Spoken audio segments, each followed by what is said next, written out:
همه پیشگویی‌های باستانی به زمانی اشاره دارند که پایان دنیاست، ولی آخرالزمان یک حادثه یهویی نیست. قرار نیست زمین یهو منفجر بشه. این یک فراینده و شروع شده و همین الان ما در آخرالزمان هستیم. از سال 2012 ارسال انرژی و فرکانس های الهی از ابعاد بالاتر به سمت زمین شدت گرفت.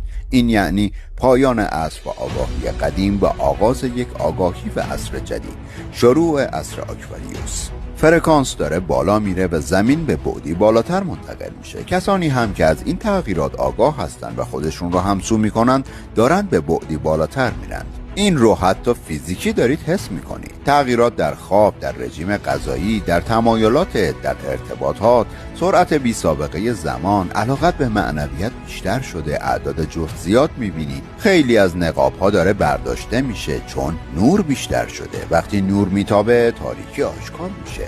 اینها نشانه های آخر زمانه.